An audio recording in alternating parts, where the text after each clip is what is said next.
বর্তমানে গরমকাল, গরমকালে কিন্তু ব্রুডিং করাটা শীতকালের মতো নয়।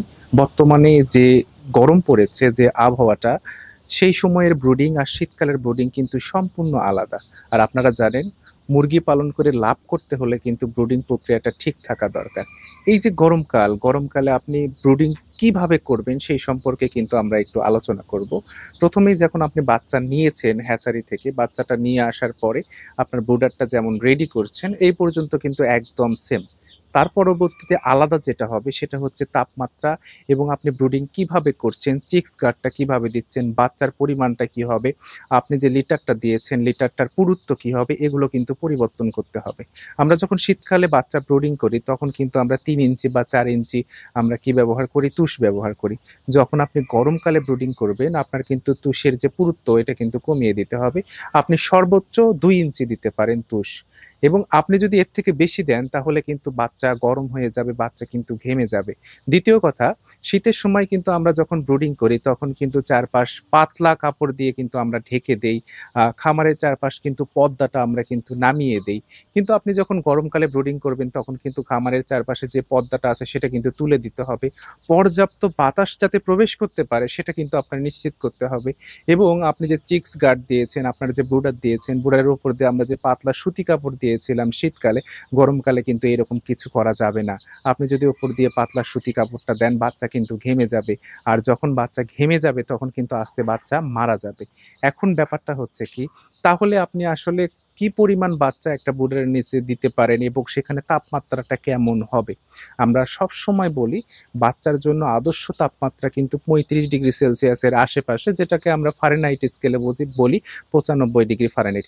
বর্তমানে যদি আমরা তাপমাত্রার কথা বলি সেটা কিন্তু 35 ডিগ্রি সেলসিয়াসের আশেপাশে। এই যে দুপুরবেলা তাপমাত্রা অর্থাৎ দিনের বেলা তাপমাত্রা, এমতো অবস্থায় যদি মুরগি আপনি ব্রুডিং করেন এই সময়ে, সেখানে কিন্তু আপনার তাপ দেওয়ার তেমন কোনো প্রয়োজন নেই। আর ঢেকে দেওয়ার তো কোনো প্রয়োজনই নেই। সেক্ষেত্রে আপনি কি করতে পারেন, বাচ্চাটা আনলেন, বাচ্চাটা এনে বাচ্চাটাকে ছেড়ে দিলেন। সেখানে আপনি লেবুর রস বা লাইসোভেটের পানি দিলেন। তার তখনই কিন্তু সাথে, সাথে আপনি খাবার দিতে পারবেন না। আপনার ৩ থেকে ৪ ঘন্টা পরে কিন্তু আপনার খাবারটা দিতে হবে। কারণ খাবার যখন বাচ্চা খাবে তখন কিন্তু, পানি যখন বাচ্চা খাবে তখন কিন্তু তার ভিতরে একটা পরিবর্তন আসবে। আপনার কিছুক্ষণ আপনার ব্রুডারের নিচে রাখতে হবে। কিন্তু এখন বাল্ব কয়টা আপনি ব্যবহার করবেন? সেক্ষেত্রে আপনি ব্যবহার করতে পারেন হচ্ছে ১০০ ওয়াটের বাল্ব। ১০০ ওয়াটের বাল্ব ব্যবহার করবেন, এবং পরিমাণ সেটা কি হবে? আপনি সর্বোচ্চ ২ টা থেকে ৩ টা ১০০ ওয়াটের বাল্ব আপনি ব্যবহার করবেন। ব্যবহার করার পর আপনি দেখবেন বাচ্চাগুলোর আসলে পরিস্থিতি কেমন। বাচ্চাগুলো আসলে চিক্স গার্ডের পাশে অবস্থান করছে না ব্রুডারের নিচে অবস্থান করছে। যদি ব্রুডারের নিচে অবস্থান করে তাহলে বাল্বের পরিমাণ একটু বাড়িয়ে দেবেন, বেশি বাড়াবেন না। আর যদি চিক্স গার্ডের আশেপাশে অবস্থান করে সেক্ষেত্রে কিন্তু বাল্বের পরিমাণটা কিন্তু কমিয়ে দিতে হবে। এভাবে কিন্তু আপনি তাপমাত্রাটা বুঝতে পারেন। অথবা আপনি যদি মনে করেন আপনার আশেপাশে থার্মোমিটার আছে, আশেপাশের দোকানগুলোতে কিন্তু আসলে ডিজিটাল থার্মোমিটার কিনতে পাওয়া যায়। সেখানে কিন্তু তাপমাত্রা শো করে। সেখানে আপনি ফারেনহাইট স্কেল একটা নিলেন, নিয়ে সেখানে ঝুলিয়ে দিলেন। যদি ৯৫ ডিগ্রি ফারেনহাইট থাকে বা ৯৪ ডিগ্রি ফারেনহাইট থাকে তাহলে বুঝলেন যে তাপমাত্রা ঠিক আছে, আপনার বাল্ব দেওয়ার প্রয়োজন নেই। যদি তার থেকে কম হয় তাহলে বাল্ব একটা বাড়িয়ে দিলেন। এইভাবেও কিন্তু আপনি তাপমাত্রাটা ঠিক রাখতে পারেন। এখন ব্যাপারটা হচ্ছে কি, আপনি যে পেপারটা দিয়েছেন, আপনারা জানেন যে তুষ ব্যবহার করতে হয়, তারপরে পেপার দিতে হয়। এই পেপারটা আপনি কিভাবে দেবেন? পেপারটা সবসময় আপনি কিন্তু উল্টা পাশে দেবেন, যে পাশে সাদা কালো থাকবে।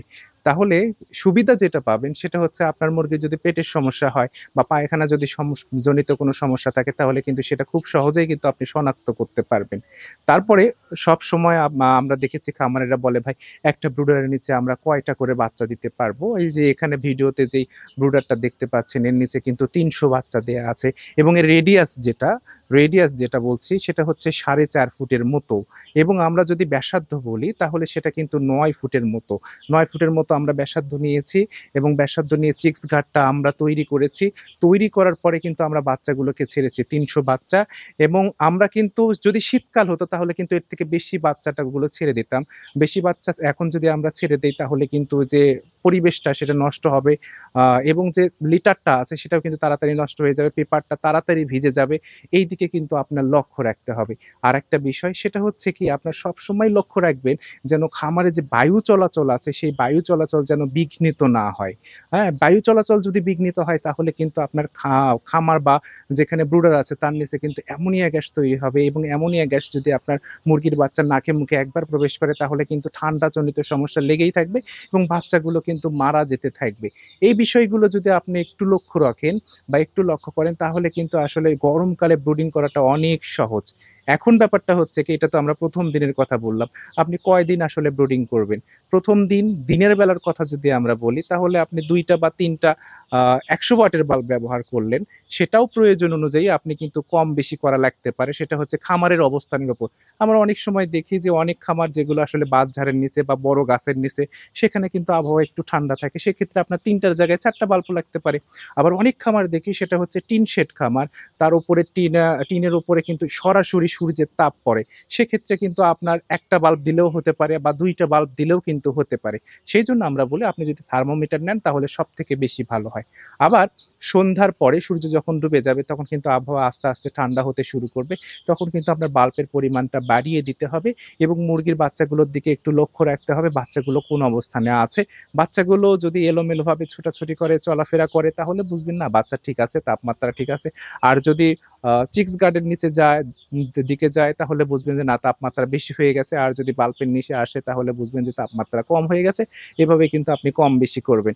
২ দিন কিন্তু আপনার এইরকম তাপমাত্রাটা একদম সঠিক উপায়ে মেইনটেইন করতে হবে। ৩য় দিন থেকে আপনি যে কাজটা করতে পারেন, দিনের বেলাতে আপনার বাল্ব দেওয়ার কোনো প্রয়োজন নেই। আপনি শুধুমাত্র রাতের বেলা বাল্ব দেবেন। এভাবে ৪র্থ দিন চলবে, ৫ম দিনেও কিন্তু চলবে। এভাবে কিন্তু আস্তে, আস্তে আপনি ৫ দিন ব্রুডিং প্রক্রিয়াটা শেষ করবেন। তাছাড়াও আবহাওয়াজনিত কারণে কিন্তু হঠাৎ করে বৃষ্টি হতে পারে, আবার বেশি রোদ হতে পারে। যদি বৃষ্টি হয় সেক্ষেত্রে কিন্তু আপনার বাল্বটা জ্বালিয়ে দিতে হবে তাপমাত্রাটা ঠিক রাখার জন্য। এভাবে আপনি ৫ম দিনে কি কাজ করবেন? আপনি রানীক্ষেত রোগের যে ভ্যাকসিনটা আছে সেই ভ্যাকসিনটা করাবেন। যদি পারেন রানীক্ষেত প্লাস ব্রঙ্কাইটিস আ এইরকম একটা ভ্যাকসিন পাওয়া যায়, কম্বাইন্ড ভ্যাকসিন, সেটা করালে আরো বেশি ভালো হয়। তারপরে ৬ষ্ঠ থেকে ১০ম দিন পর্যন্ত আপনার দিনের বেলা কোনো তাপ দেওয়ার প্রয়োজন নেই। আপনি শুধুমাত্র রাতের বেলার পরিবেশ দেখে কিন্তু আপনি তাপ দেবেন। এইভাবে আপনি ১০ দিন ব্রুডিং করবেন। ইনশাআল্লাহ আপনার মুরগির বাচ্চা যেগুলো আছে সেগুলো কিন্তু ভালো থাকবে। আর আপনি সবসময় চেষ্টা করবেন যখন বেশি গরম হবে দিনের বেলায় আপনি লাইসোভিটের পানির পরিবর্তে আপনি লেবুর রস খাওয়াবেন অথবা স্যালাইন খাওয়াবেন অথবা ইলেক্ট্রোলাইট জাতীয় পানি যেগুলো আছে সেগুলো খাওয়াবেন। তাহলে কিন্তু আপনার বাচ্চার স্বাস্থ্য কিন্তু ভালো থাকবে। এভাবে যদি আপনি গরমকালে ব্রুডিং করতে পারেন ইনশাআল্লাহ আপনার মুরগির বাচ্চাগুলো ভালো থাকবে এবং সঠিক সময়ে সঠিক ওজন আসবে। আপনার মুরগির শরীর থেকে কিন্তু পাখা বড় হয়ে যাবে না। আপনার মুরগির যে বাচ্চাগুলো আছে সেগুলো কিন্তু ঝিমোবে না। মুরগির বাচ্চাগুলো যেমন হচ্ছে এই সময়ে যদি তাপমাত্রাজনিত যে সমস্যা যদি হয়ে থাকে, সমস্যা হলে কিন্তু মুরগির বাচ্চা হজম প্রক্রিয়ার সমস্যা হয়। পিছনের অংশে কিন্তু আসলে পায়খানা লেগে থাকে, ময়লা লেগে থাকে। তাহলে কিন্তু এই পায়খানা বা ময়লাও কিন্তু আর লেগে থাকবে না।